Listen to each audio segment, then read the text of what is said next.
Patient-centered care must begin with the patient. It should be focused on the patient's hopes, fears, and aspirations. It must be mindful of the individual's story, and it must be ready to address and engage the full range of their personhood. To accomplish this, healthcare systems need to maximize, utilize, and coordinate the care services provided by a wide range of available professionals. Healthcare systems must also strive to develop reliable networks of interconnected care services that are especially capable and ready to address common patient problems. These problems are frequently complex and can include dynamic interrelationships between physical, psychological, social, and spiritual issues. Since 2008, VA Mental Health and Chaplaincy has contributed to the development of such systems of care in both the Veterans Health Administration and the U.S. military by integrating the work of mental health professionals and chaplains. Psychosocial and spiritual issues are inextricably related for many veterans and service members.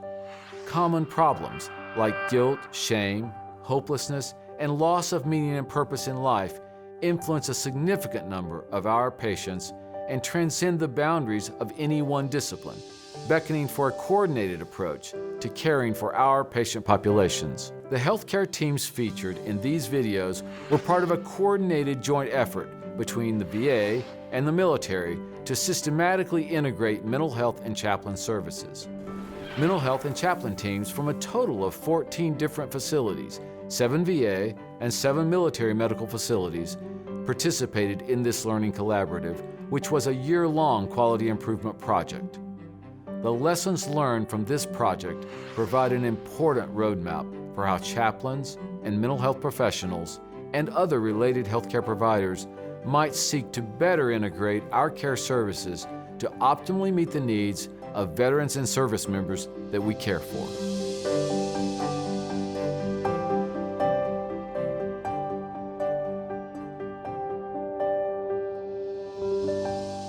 I'm Jason Nusma.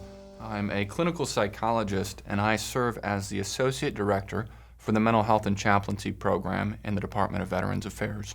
For a number of years, our program has been involved in research, evaluation, training, education, and clinical quality improvement efforts aimed at better integrating mental health and chaplain services, both in the VA as well as in the military. The purpose of these videos is to provide a number of practical concepts and tools for individuals who are interested in better integrating mental health and chaplain services in the setting where you work. We'll be doing this by relying fairly extensively on input from a number of teams that participated with us in a year-long systems redesign or quality improvement effort where they looked very intentionally at how to better integrate mental health and chaplain services in a number of VA hospitals as well as military medical treatment facilities. And these teams were composed of mental health professionals and chaplains who came together to look at the current state of collaboration between their disciplines and to take a very systematic approach to thinking about how they could better improve that integration. I'm Anushka Pai. I'm a staff psychologist. At the time of the collaborative, I was at the South Texas VA. My name is Kerry Haynes. I am the mental health chaplain at the South Texas Veterans Healthcare System. I'm Dr. Sarah Perez, clinical psychologist with the PTSD clinical team at the Lewis Stokes VA Medical Center in Cleveland, Ohio, and I work at one of our outpatient clinics. Hello, my name is B.J. Myers Bradley, Chief Chaplain at the Lewis Stokes Cleveland VA Medical Center in Cleveland, Ohio. Hello, I'm Karen Robinson. I'm a licensed clinical social worker at Fort Belvoir Community Hospital. Hello, I'm Matthew Stevens. I'm a Navy chaplain, and I serve at the Fort Belvoir Community Hospital. Hello, I'm Chaplain Jason Nobles. I'm a U.S. Army chaplain serving at Fort Belvoir Community Hospital.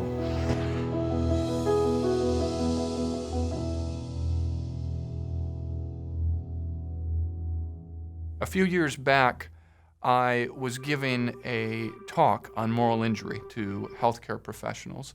was talking about what moral injury is, some of the different definitions that are out there. And in talking about this topic, after I finished, I had an individual come up to me who said, in fact, I'm a veteran of the Iraq and Afghanistan conflicts, and this concept that you were talking about, moral injury, that perfectly describes my experience. And this individual told me about their experiences in Iraq and Afghanistan, some of the things that he had witnessed while he was over there deployed, and how these things really challenged some of the specific religious beliefs that he had going into the deployment and that he'd been raised with.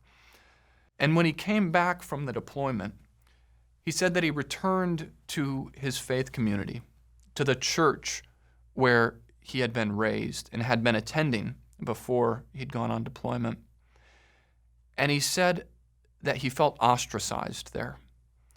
And he said that when he tried to bring up some of the spiritual struggles that he was experiencing and some of the questions that were weighing on him and some of the ways that he was feeling challenged with respect to finding meaning and purpose in his own life, that he felt judged in this community.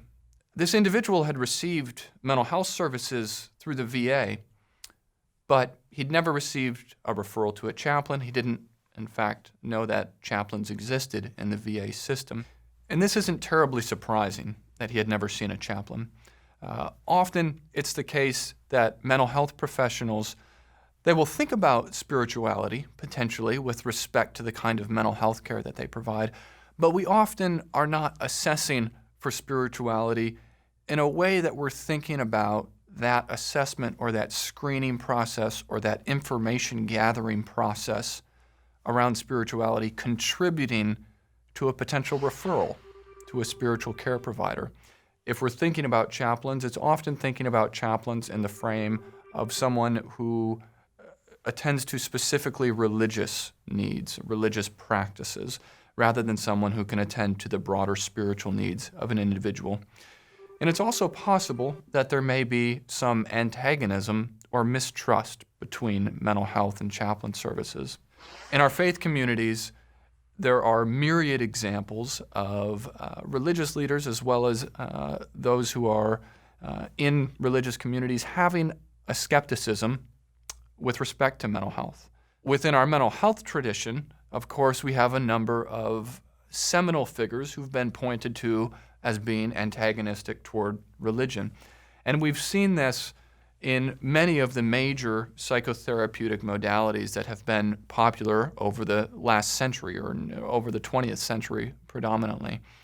We can point to Sigmund Freud, the father of psychoanalysis, and one of the books he wrote entitled The Future of an Illusion, in which he compares religion to being an illusion and to viewing religion as contributing to psychopathology. We could point to Albert Ellis, one of the major founders of the cognitive behavioral movement, specifically of rational emotive behavior therapy. And Ellis, a lifelong atheist, really viewed religion as consisting of irrational and illogical thoughts that also potentially contributed to psychopathology. We could think about Carl Rogers and the development of person-centered therapy and humanistic therapy, and Rogers' personal experience was dropping out of seminary. He had began in seminary and decided that wasn't for him and had lost some of his religious convictions and decided instead to become a psychotherapist. Now, even with these fairly well-known and well-rehearsed antagonisms from these seminal figures in psychotherapy, we see that there's a more complex picture and that there is, even within those stories, room for cooperation and integration. For example, with Freud near the end of his life, he was writing a book focusing on how monotheism had conferred certain advantages to the Jews over the years. And of course, Freud was ethnically and culturally Jewish and had interest in this and saw monotheism as generally, and at least near the end of his life, conferring certain advantages. Albert Ellis, actually, again, near the end of his life, co-authored a book with some other professionals looking at how to take rational emotive behavior therapy and adopt it for use by clergy and pastoral counselors. And Carl Rogers, for those who are clinical chaplains, you're certainly very familiar with Rogerian therapy, and many approaches within clinical chaplaincy have benefited much from taking that humanistic Rogerian approach and integrating it into approaches within chaplaincy. So there's in fact much room for collaboration and integration, even within some more of those controversial figures that are cited at times. When we conducted the training for our mental health outpatient service providers, including the PTSD providers, I talked a lot about what chaplains do in general, and then open it up for discussion. How are we different than other providers present here in the room, or how are we the same? And some of the questions and concerns did show some previous bad examples or bad encounters with chaplains. One question had to do with, are you going to tell my patients that they don't need medication? And that was from a psychiatrist. And I assured them that is not my stance. I believe God can use all kinds of tools. Another question had to do with how would you deal with a LGBT patient? I think there was maybe a perception that as a religious person, I might have a bias there against that patient and be unable to serve the patient. So we addressed that and talked about that. And I talked about seeing people in the image of God and trying to treat each one accordingly. I was very fortunate. I came from a setting where I worked in a hospital in a mid-sized urban city, where we had a chaplain who worked with us there who was just wonderful. That was my first experience ever with a chaplain, so I came in pretty open to chaplains. But as I interacted with other people, as we had more of these conversations, I was realizing, I think maybe some veterans and maybe some staff members are worried that chaplains might try to convert veterans to a particular view of spirituality, that maybe they weren't really trained in a real clinical setting, that they may, in some ways, some people I think may have feared that maybe a chaplain's going to be judgmental and do more harm than good for someone who's really struggling with something that maybe they're already feeling guilty about. And I believe the stereotype goes both ways for both chaplain service and mental health, because our chaplains thought that mental health was really just going to teach Eastern philosophy and how it could be more cognitive-based as opposed to more spiritual-based and emotional-based. Also, we received stereotypes onto us as well with, there's a clinical chaplain and there's a pastoral chaplain. So many times we would have people look at us as being ones who would perform sacraments only, who would perform marriages or burials, and really not understand the clinical work we could do in helping a person understand his or her backstory and how that relates to treatment. A person's backstory determines a lot of how they're going to experience the present. And I do believe mental health was appreciative of that chaplains don't generalize a patient, generalize a certain need, and as Sarah said earlier, that we had to convert or save an individual. But we're actually here to walk with them in their journey, to be a conduit of healing. I work closely with a lot of social workers and behavioral health, despite my team being so small. And when we started talking about, incorporating training, interdisciplinary training, to learn more about what each service had in common and what our unique differences were, some of the providers were not quite on board. They were worried that chaplains would judge their clients or preach at them. It's been an interesting process talking to them about their myths, and my bottom line has been, let's go into this a little open-minded and let's just see. Mm-hmm. No one's asking you to think a different way, but let's just see if these myths are true or not. I'm having a good experience here working with the chaplains, but I've shared their concerns before. I've worked with chaplains who have, said things that weren't exactly helpful. And same with you guys. I know you've had providers not be open to working with you because of the stigmas and stereotypes.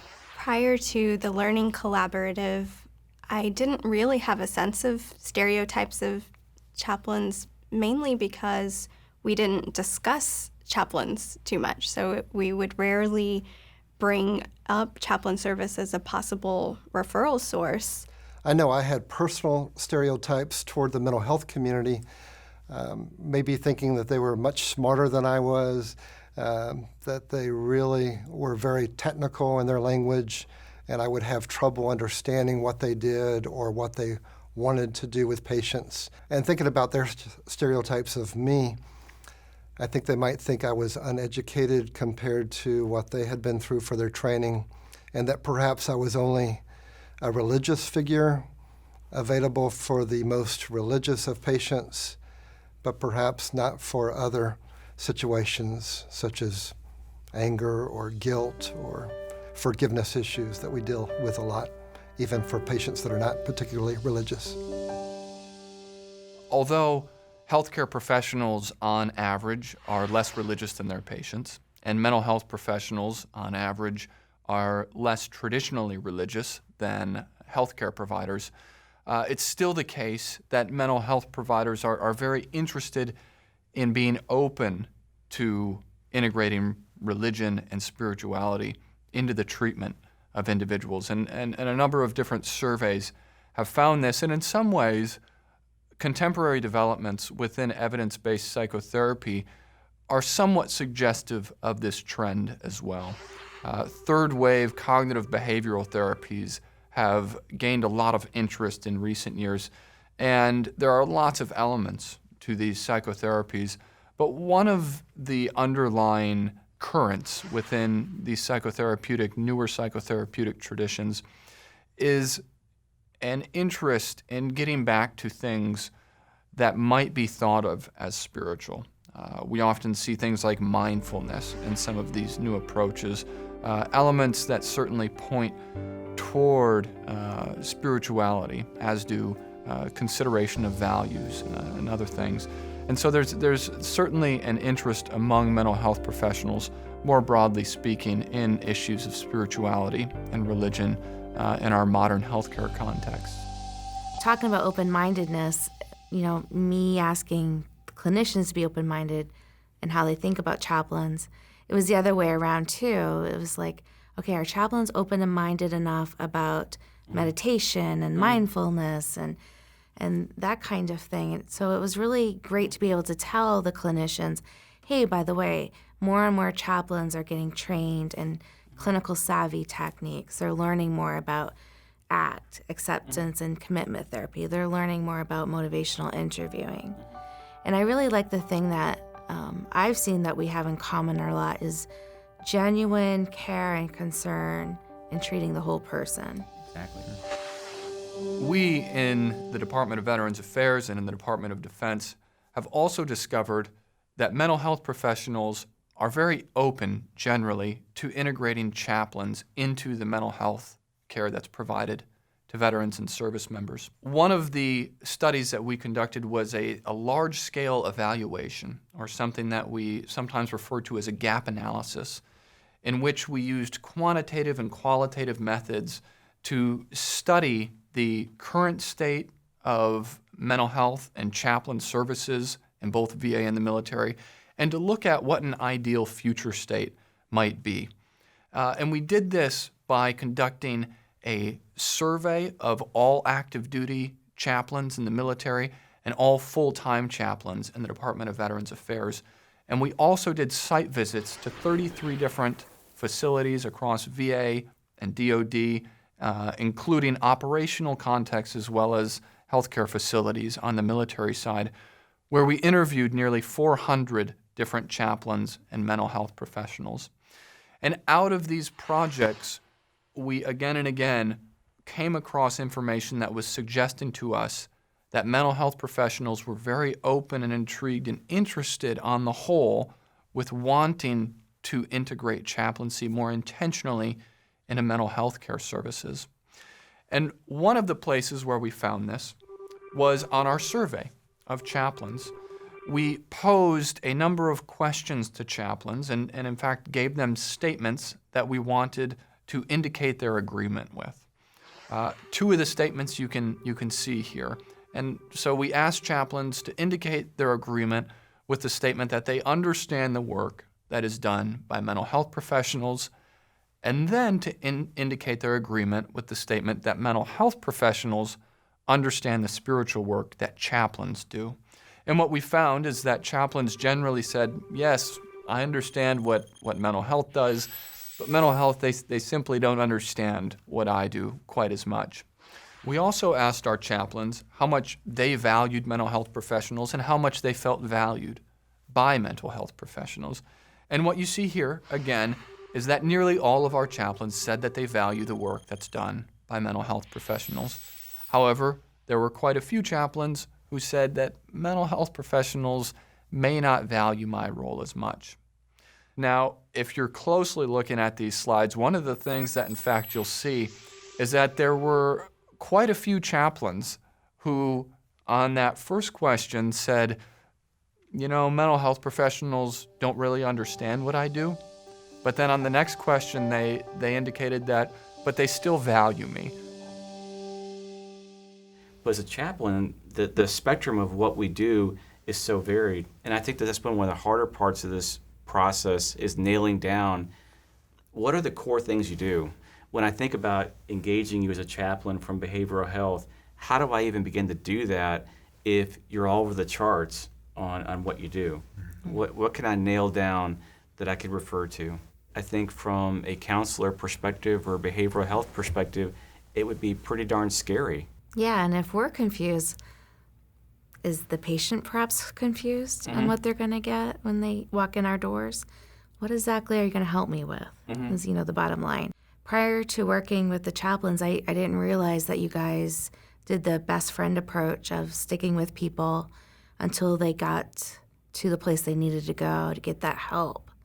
So I was so relieved to hear that you wouldn't keep suicidal thoughts or plans to yourselves with that confidentiality mandate that you hold. When we did training with the different mental health teams, we made sure to emphasize that piece. And I just simply stated when I start counseling sessions, I would tell the patient, if you're a threat to harm yourself or someone else, I will be your best friend until you get that care that you need. In mental health, just hearing that simple statement kind of brought them down a level. Okay, maybe I can trust a chaplain. Maybe send a patient with spiritual needs to this chaplain. And we've seen it when we've done pre and post surveys, where prior to them being surveyed, prior to our training, a little tentative toward maybe reaching out to a chaplain, sending their patient to a chaplain. The post survey, once they've heard a simple training on what a chaplain does, how we handle difficult situations of trauma or self-injury or threat to injure someone else, they are more comfortable seeking us out. Initially in the collaborative, we wanted to explain better to our mental health community what chaplains do for patients so that they might feel more comfortable making referrals. Our scope of the project was the PTSD clinic, but we wanted to see spread over time across the mental health outpatient services. The mental health outpatient services have training meetings once a month, so we thought, why not go ahead and train in that larger environment and kill two birds with one stone. The format for that training event is usually a two-sided handout. So I had a handout that had some thoughts about what chaplains can offer in the areas of guilt, shame, forgiveness, moral injury, prolonged grief. And I also talked about chaplains as, in general, as endorsed by religious bodies in the military and also in the VA. Although we serve all veterans, just as in the military they serve all military members. And I talked about confidentiality in the VA setting as being the same as with any other provider in the system, that we do document notes, but we can have times of confession if appropriate for a patient or if requested by a patient. And then I open it up for dialogue. And I said, how does this differ from what you do as a mental health provider? How is it the same? Where do you see our areas overlapping? What do you think I could uniquely offer to your patients?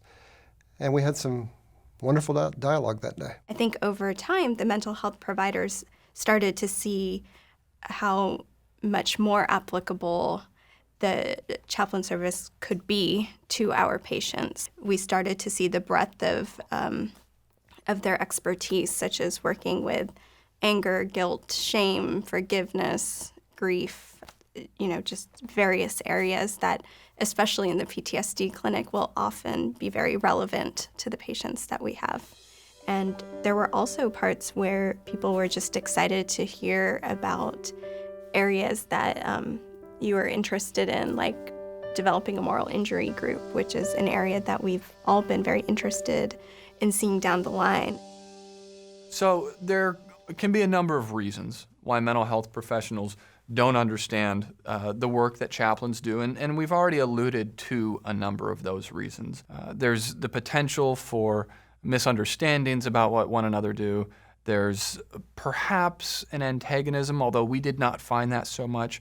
More often, we found that it was simply a lack of awareness for one reason or another. And in fact, in many of our site visits, we found that once mental health professionals began to learn just a little bit about chaplaincy, they became very excited about the potential for better integration and collaboration. Another important thing to point out is that in our healthcare contexts, there's a very real issue of ratios at play. For every chaplain, in many healthcare contexts, there are probably somewhere between 15 and 20 mental health professionals. So it's simply going to be the fact that mental health professionals are probably going to be a bit better known. People are going to understand a bit more what they do. Their service line is bigger, and the chaplain's bandwidth is simply a bit smaller. And so that's a very real issue in terms of developing awareness about one another, but it's also an important issue to keep in mind as we move toward more integrated care efforts. It's very important to understand what services can be offered, what the bandwidth is, and when implementing screening processes, referral processes, and developing better understandings about one another, it's very important to understand what services actually are available, and frankly, the ratios that I just mentioned and the bandwidth that's available in a number of facilities is a very real phenomenon. And in fact, many of the teams in our intensive systems redesign learning collaborative process grappled with this issue and found effective ways to grapple with this issue. I worked regularly with our psychosocial rehabilitation and recovery center, and we did have a chaplain embedded in our substance abuse and domiciliary programs. But other than that, we really did not work closely with any other mental health providers across our South Texas system. Most of those providers are at Frank Tejeda, one of our outpatient clinics, and that is where the PTSD clinic resides. But we really didn't have a consistent chaplain presence or an awareness of all the mental health community that was out there for our veterans. Within the PTSD clinical team, it appeared that we had little knowledge of chaplain service. So we are an outpatient clinical team, and we tend to do very short-term and intensive outpatient work for PTSD. And so we would be meeting with patients weekly, and often it might not be as much considered to look at other resources at that time since that work is so intensive. What we found when we started tracking the frequency of referral from the PTSD clinic to chaplain service, it was less than one a month. So it was pretty rare, and I believe that is true of the general outpatient, mental health outpatient clinic as well. It was different in other areas of mental health where chaplains might be embedded within a clinic. So for example, our domiciliary clinic, they had daily team meetings with the psychologist and social worker and chaplain on those teams, and they had a great working knowledge of at least the specific chaplain who was on their team.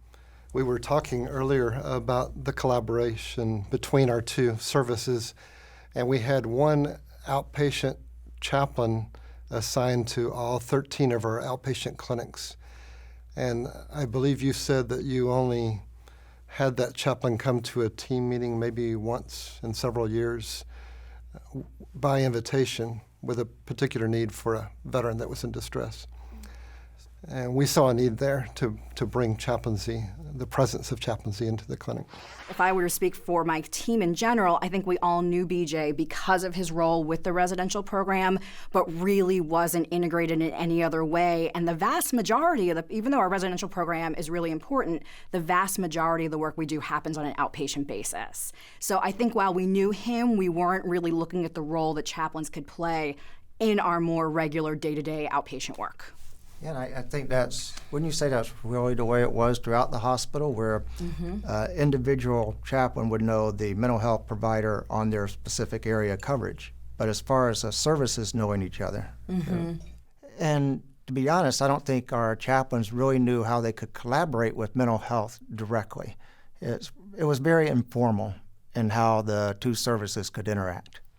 So the care prior to the collaboration was a little bit disjointed, where chaplains kind of stayed in their niche and behavioral health stayed in their respective niche. And I found that the ED, the emergency department, was a really cool place to make that bridge, because patients in distress really want to look at holistic care. Patients come to the emergency department in crisis, and sometimes therapists are not helpful to them because we have to make that uncomfortable suggestion of, hey, it's time that you need a higher level of care. We think you need to be hospitalized. And some patients just simply don't want to do that. So at times when I feel like patients are really suffering and I'm like, well, I'm sorry, I have to do this, it's been helpful to call the chaplain's office. And there was a particular time I called Chaplain Nobles. And it was really great because my patient had started to go into a fetal position and was really distressed. And I felt so much more comfortable leaving the patient to go work on the admission because Chaplain Nobles was able to sit with him. Efforts to better integrate care services are something that is very common across healthcare systems recently. And we can see this in lots and lots of different domains. Within the Department of Veterans Affairs, there's been a concerted effort to better integrate primary care and mental health care services. And the reasons for this are that many individuals with mental health problems, they show up to their primary care provider, particularly individuals with depression, anxiety, but also even serious mental health problems. Those individuals will show up to their primary care provider. And one of the things that has been learned in these efforts is that mental health professionals often have to explain what they do to the primary care provider. They're coming on to the primary care provider's turf, so to speak, and need to articulate what it is that they can offer and the kinds of patients that they can see and the sorts of referrals that would be appropriate and the ways in which primary care providers can explain what it is that mental health professionals have to offer to the patients that these primary care providers are seeing. In some ways, I think there are useful parallels within these efforts and the efforts of integrating mental health and chaplain services. Encouragingly, once mental health professionals begin to learn about some of the capacities of chaplains and possibilities for closer collaboration, they often are eager to come alongside. It has been our observation in many of the site visits that it was frequently the chaplain that initiated the contact. Once that contact is initiated, though, developing a team approach is extremely important. So building on this emphasis to better integrate care services across healthcare systems and building as well on what we had learned from our gap analysis and looking at mental health professionals and chaplains across VA and the military, we developed a model that contained practical suggestions and approaches for how to better integrate these two care services. So we developed a model for our mental health and chaplaincy learning collaborative that had 3 different focus areas. And these focus areas were keyed in on at each one of 3 different face-to-face sessions that our teams came to. At their first session, our teams came and they looked at what we labeled as patient flow practices, or how they did screenings and referrals between one another. We looked at how chaplains screen for mental health problems and make referrals to mental health care providers. And we also looked at how mental health care providers screen for spiritual problems and make referrals to chaplains. Now, what we were encouraging our teams to do was to really look at that area where the most improvement was needed. And for many of our teams, this was in the domain of mental health professionals looking for spiritual issues and making referrals to chaplains. And indeed, many of our teams had a baseline of 0 referrals at the beginning of the collaborative and saw a substantial increase over the course of our work together. At our second session, we focused on what were called professional practices. And in this domain, we looked at the issues of assessment, communication, and documentation. With respect to communication and documentation, many of the chaplains and to a lesser extent mental health professionals participating in this learning collaborative systems redesign process had different ways that they communicated with other healthcare professionals in the systems where they worked, and different rules and expectations and abilities around the types of documentation that they could do in the patient care record. And so we looked at documentation as one way of communicating with mental health professionals, but really the larger issue of communication and how to communicate important patient information between professionals was something that our teams really focused in on. And then the third area that our teams came together and looked at was interdisciplinary relationships.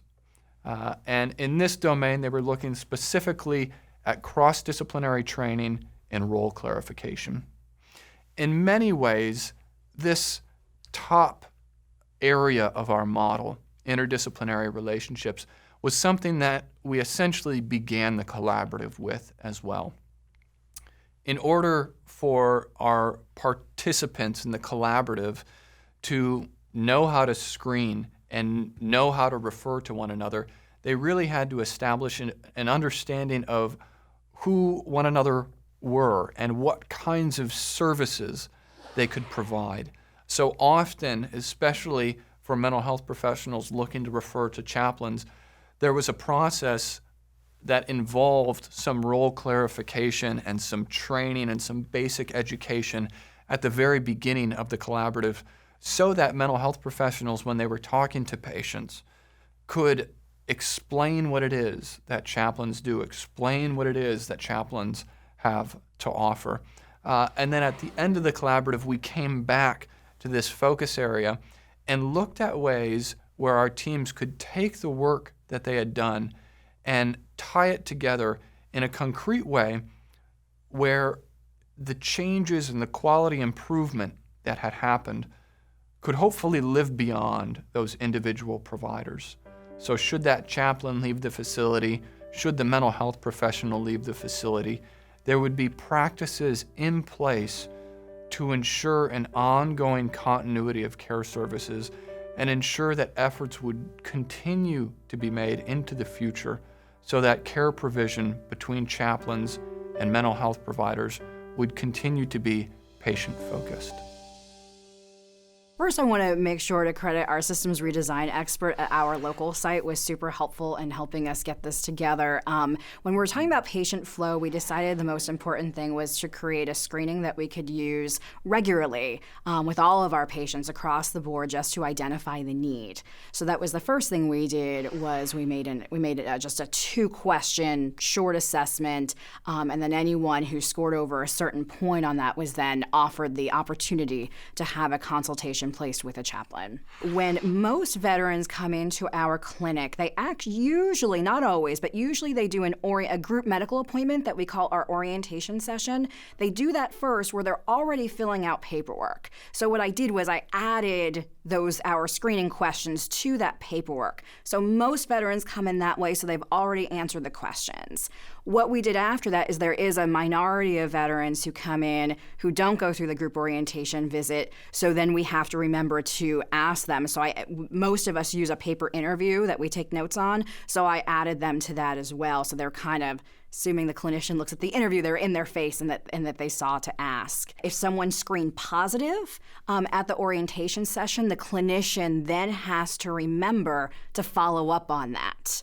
So what I then did was I was keeping track of all the veterans that screened positive, and I was sending reminders to our clinicians for the first few months saying, hey, you have a veteran for an intake this week. Please remember to follow up because they screened positive for spirituality concerns. So that was kind of and I did that all summer and fall and winter while we were collecting all the data. And I think now it's kind of taken on a life of its own, that it's become much more part of the routine. Once we conducted the assessment, we always included that both in our assessment note as well as on the consultation itself. So BJ doesn't have to go searching through the chart to find the information. So we would include that on the consultation. He would see what the concern is, how they responded to the screening questions. And from there, once they have the formalized consult, this allowed for more timely communication to BJ. He would be alerted immediately if a consult was placed.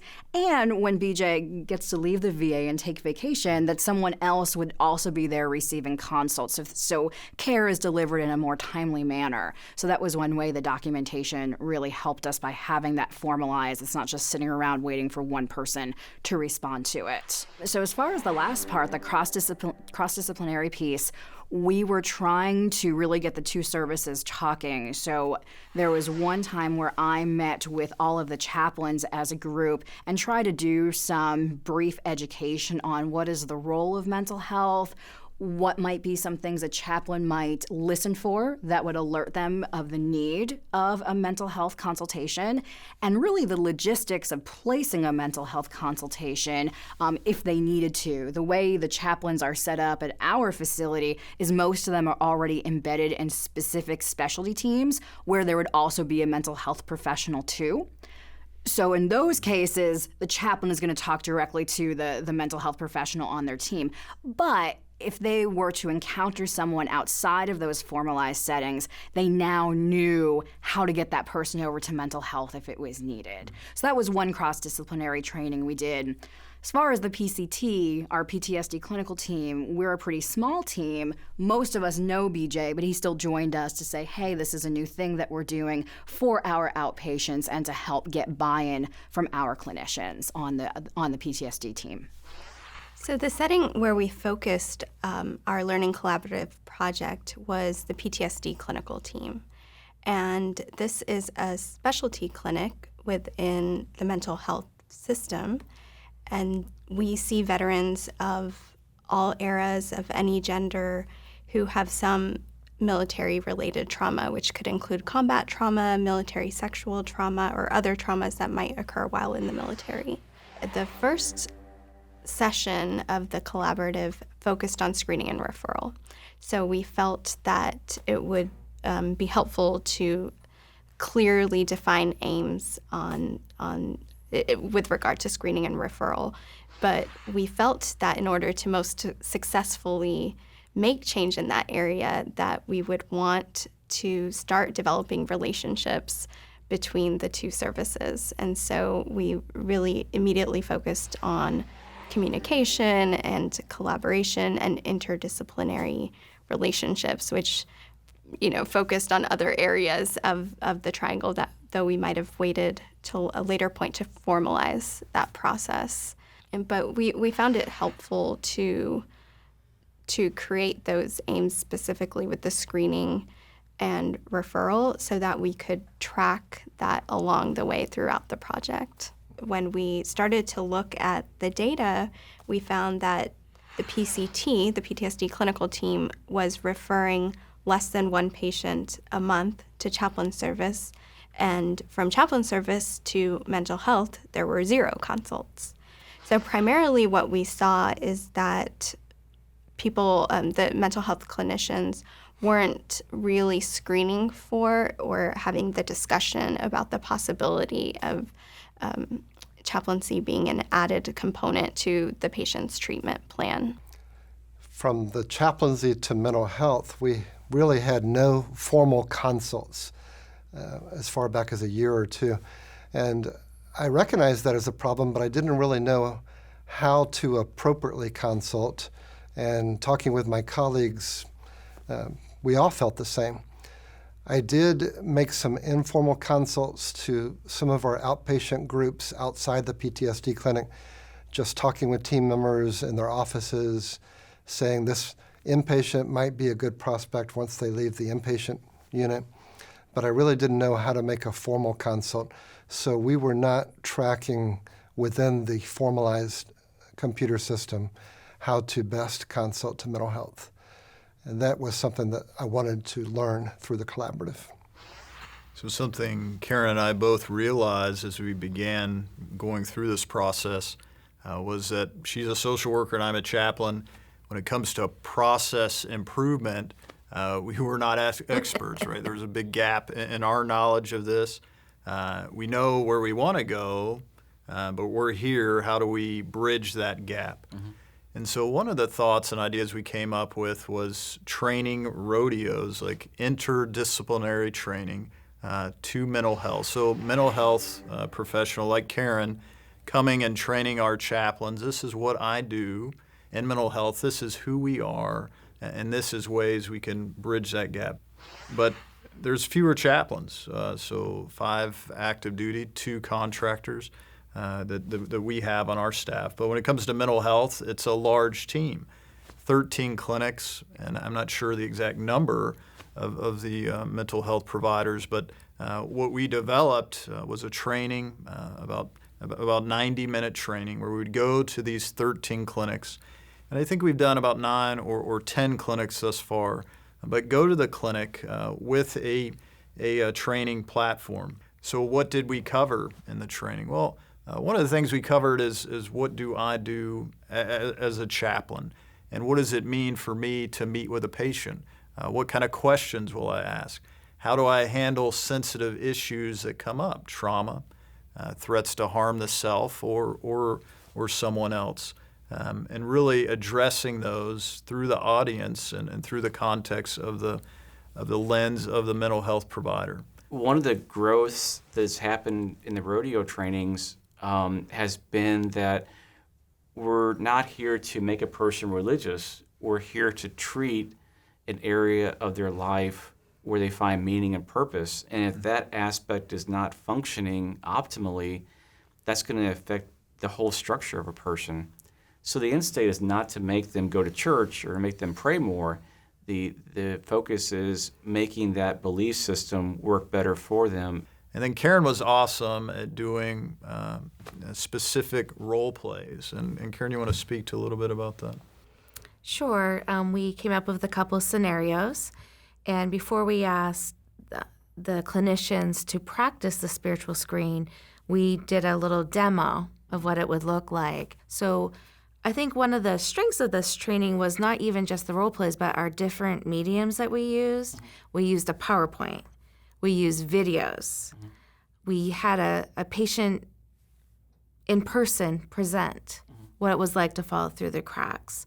We had a training manual that had all these different rich materials, literature to support the importance of chaplains and mental health working together from our national leaders who wrote articles. We had that in the binder.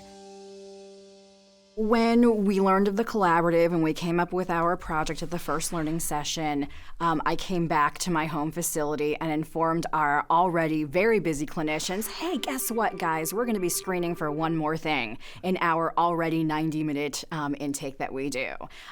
So we want to have these questions that you're going to be asking for all of your intakes, and to be assessing this and then talking about that we now have this availability to refer formally to our chaplain service. So that was one barrier, was just getting the clinicians on board, enthusiastic about this and wanting to do it.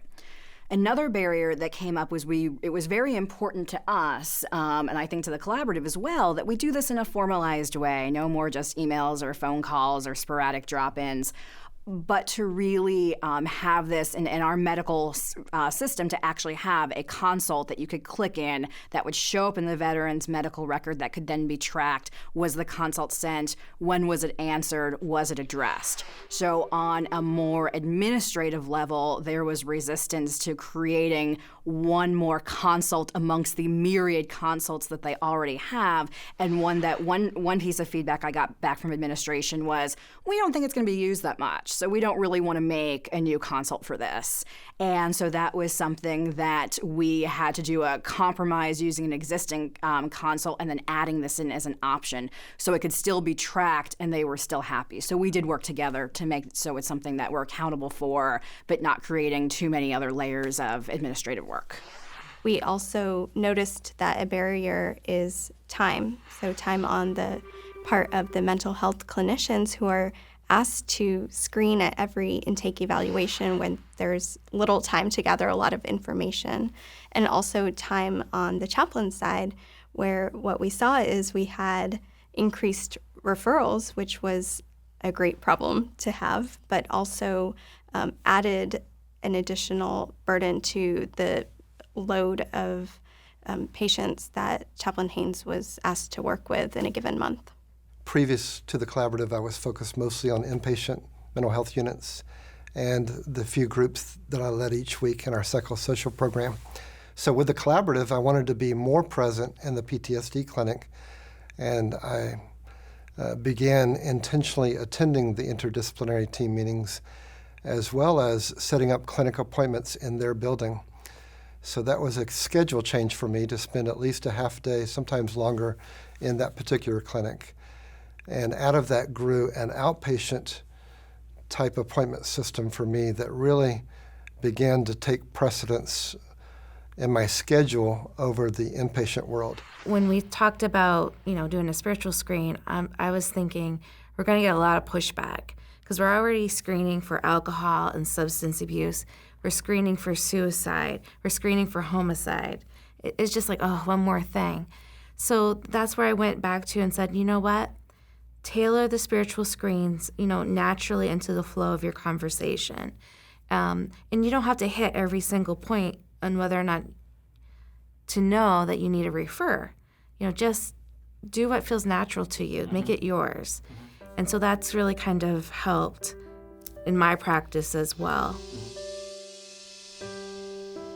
So this theme of developing awareness really ran throughout our entire systems redesign learning collaborative process, both at the beginning, throughout, and then at the end. And as you look to make improvements in the setting where you're located, I would encourage you to continually be considering how developing better awareness and better relationships is important in whatever these specific aims are that you're looking to implement at your facility. To work together effectively, we must first know each other. This is especially true for chaplains and mental health professionals, where myriad reasons can contribute to a lack of awareness or misunderstandings about one another. Developing and maintaining relationships between the disciplines can go a long way toward providing the foundation for successful integrated care efforts. This will look different at different facilities and for different providers. We all need to understand and be able to describe to colleagues what it is that we can offer to patients within the various settings where we provide care. Please join us in considering ways in which we can together establish better interdisciplinary awareness in the context where we provide this care.